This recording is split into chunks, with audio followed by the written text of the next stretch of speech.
occupy. In the church pew that her dad used to occupy. She says, Patty does, in the early stages of Alzheimer's, the eyes have a wariness, a veil of fear. I used to see my father's eyes simultaneously plead and hold firm. Slowly, sometimes over months, sometimes over years, the eyes stop pleading. It's true.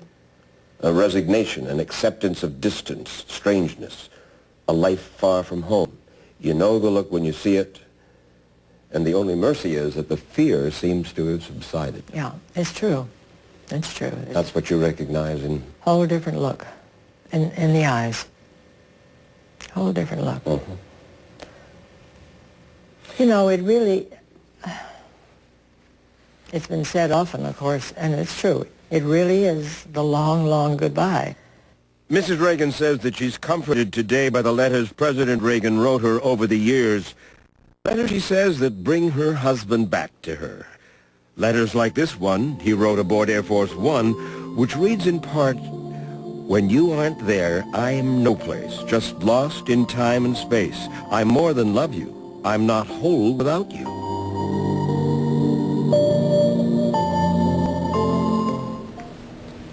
Our veteran CBS News White House correspondent Bill Plant covered the 8 years of the Reagan presidency. Bill is traveling now with President George W. Bush on his trip to Europe and joins us tonight from Paris. Bill? Dan, good evening. Ronald Reagan was always both more and less than he seemed to be. He was a conservative who nonetheless would compromise whenever he had to, even if it meant raising taxes. He was a foreign policy hardliner who called the Soviet Union an evil empire, but wanted nothing more than to get rid completely of nuclear weapons. From here in Paris tonight, the President and First Lady called Nancy Reagan to offer their condolences, saying that Ronald Reagan had left America in love with his goodness. He had the confidence that comes with conviction, the strength that comes with character, the grace that comes with humility, and the humor that comes with wisdom. He leaves behind a nation he restored and a world he helped save. His work is done, and now a shining city awaits him. May God bless Ronald Reagan. Ronald Reagan was unusual both as a person and a politician, always optimistic, never caring much who got the credit. Dan? Bill Plant reporting live from Paris. Thanks. Ronald Reagan's sense of humor was legendary. Sometimes it got him in hot water, but more often it disarmed his critics and devastated political foes. Hey, you! If Hollywood taught Ronald Reagan anything, it was the value of a good story. What's your name? Kip. George Kip. What's yours? Jack Warner of Warner Brothers. I'd been under contract for a number of years, heard that I was running for governor. I understood that he said, no, Jimmy Stewart for governor, Ronald Reagan for best friend.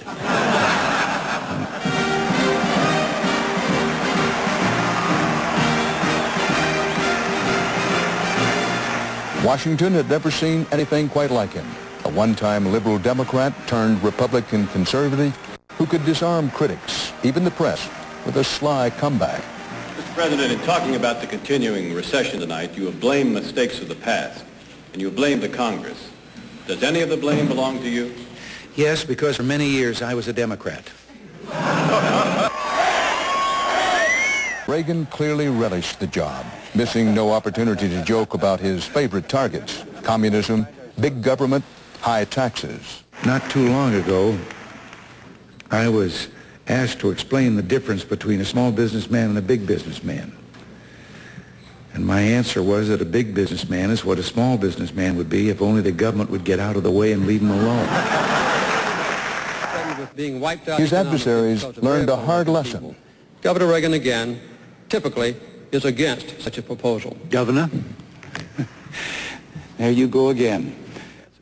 Reagan's way with words could be devastating. That also, I will not make age an issue of this campaign. I am not going to exploit for political purposes my opponent's youth and inexperience.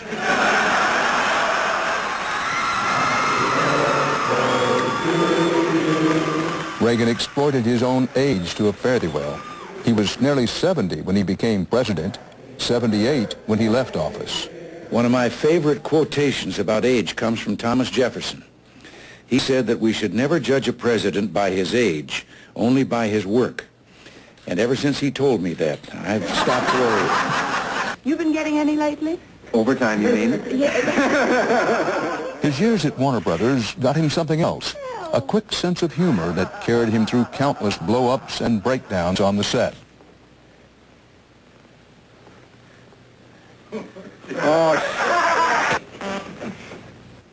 Look, I hope you don't mind, goddamn regret having that. Yeah, why don't you? I hope you don't mind. Take after take, he was perfecting the one thing crucial to both acting and politics, timing. And this is Frontierland. He polished his delivery on live television, where there was no chance at a second take.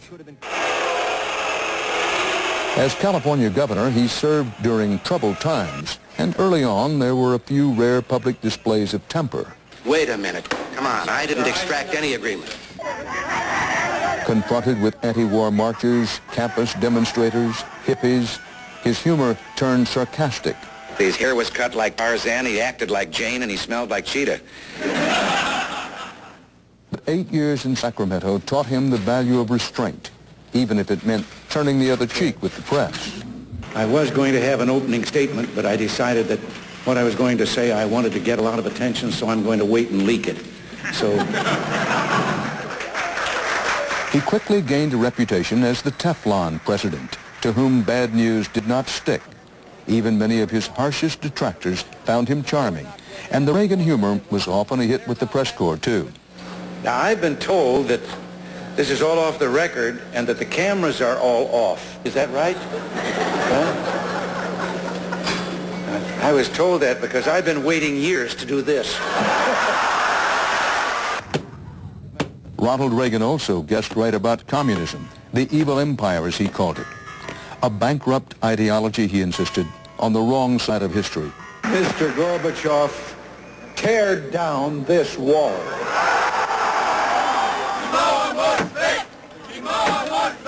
He would live to see the walls come down all across the world, a process no doubt hastened along by his relentless mockery of communism as something both barbaric and laughable. The commissar in the Soviet Union who went out to one of those state collective farms, grabbed the first worker he came to, said, "How are the crops?" "Oh," he said, "the crops never have been better, just wonderful." He said, "How about potatoes?" "Oh," he said, "Comrade Commissar, if we could put the potatoes in one pile, they would reach the foot of God." And the commissar said, "This is the Soviet Union. There is no God." He said, "That's all right. There are no potatoes." He could laugh, too, in the face of death. Mr. President! After a would-be assassin's bullet lodged just an inch from his heart, he joked to Mrs. Reagan, "Honey, I forgot to duck."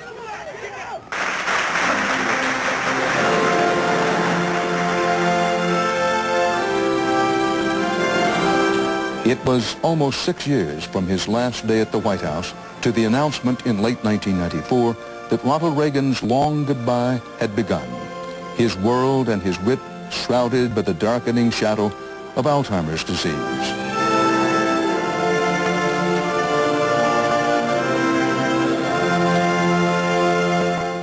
The literal-minded were forever troubled by his tendency to sometimes confuse life with the movies. But he understood, like very few leaders before or since, the power of myth and storytelling. In his films and his political life, Ronald Reagan stood at the intersection where dreams and reality meet, and with a wink and a one-liner, always held out hope for a happy ending. Someday when the team's up against it, brakes are beating the boys, ask them to go in there with all they've got. Win just one for the Gipper. Go out there and win one for the Gipper.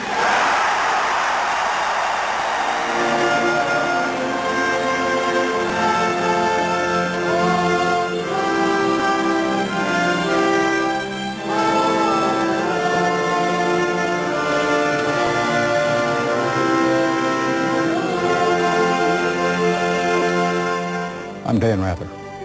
Good night.